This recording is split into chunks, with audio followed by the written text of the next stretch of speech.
So, do I look at disorder with the eyes of my prejudices, my opinions, my conclusions, my concept, the propaganda of 1,000 years?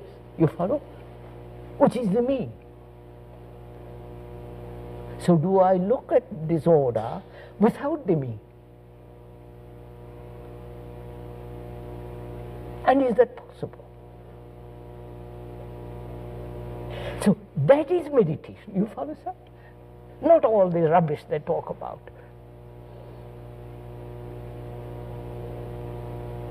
To observe without division. To observe without the me who is the very essence of the past, the me that says I should not, I must not. The me that says I must achieve, I must gain God or whatever it is. So can there be an observation without the me? You see, if that question is put to an orthodox meditator, you would say it can't, because the me is there. So I must get rid of the me. So to get rid of the me is I must practice, which means I'm emphasizing the me.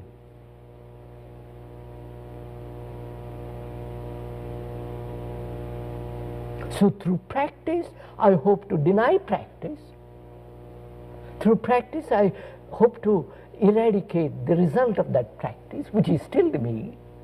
So you're caught in a vicious circle. So the traditional approach, as I see it, as one has observed it, not as I see it, but as one has observed it in the world, is to emphasize the me in a very subtle way, but it is to strengthen the me. The me that's going to sit next to God. Think of the absurdity of it. The me that's going to experience nirvana or moksha or heaven, enlightenment. I mean, it means nothing. So, we see the orthodox approach is really holding man, human being, in prison of the past, giving him importance in his personal experience. Reality isn't a personal experience. You can't personally experience the vastness of the sea. It is there for you to look. It isn't your sea.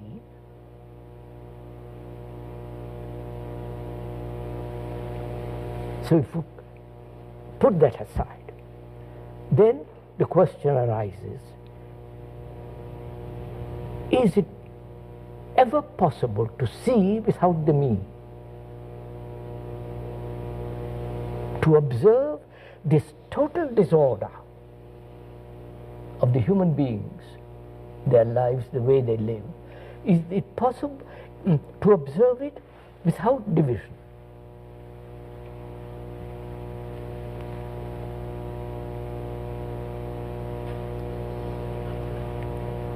Because division implies conflict, like India and Pakistan, like China and America, like Russia and all that. Division politically breeds chaos. Psychologically, division breeds endless conflict, inwardly, outwardly. Now, to end this conflict is to observe without the me. I wouldn't even say observe. To observe what is. Well, when you observe, then you are judging, questioning. No, that's what when you observe, you can observe through criticism, through evaluation. But a total observation. Yeah. Yeah. That's partial. That's But right. to observe totally, in that there is no evaluation at all. There's no observer either. Therefore, what is meditation then? That is meditation. That is meditation. So, in observing disorder, which is essentially meditation, out in that observation there is order. Not the order which the intellect creates.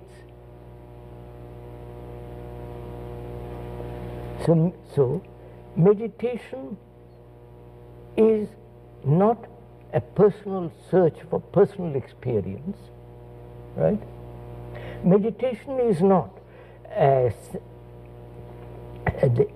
search for a transcendental experience which will give you great energy to become more mischievous.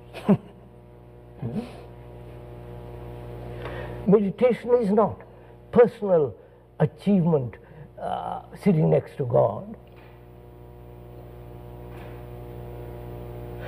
Meditation then is a state of mind in which the me is absent, and therefore that very absence brings order. And that order must exist to go any further. You follow? So without that order, I mean, things become silly. It's like these people who go around dancing, chanting and repeating Krishna, Krishna, all that silly stuff. That's not order. They're creating colossal disorder. As the Christians are creating great disorder, as the Hindus, as the Buddhists, as long as you are held within a pattern, you must create disorder in the world. When you say, well, America must be superpower, you're going to create disorder. So then the next question, sir, from that arises, which is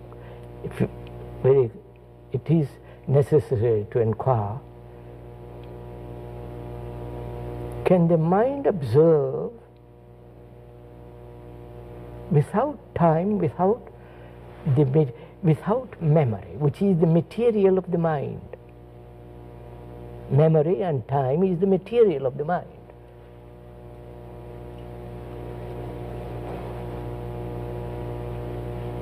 Can it observe without those two elements, time and memory? Because if it observes with memory, the memory is the center, the me, right? And time is the me also.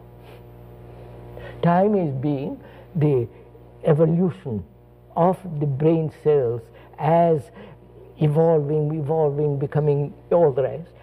So can the mind observe without memory and time? Which is only possible when the mind is completely still.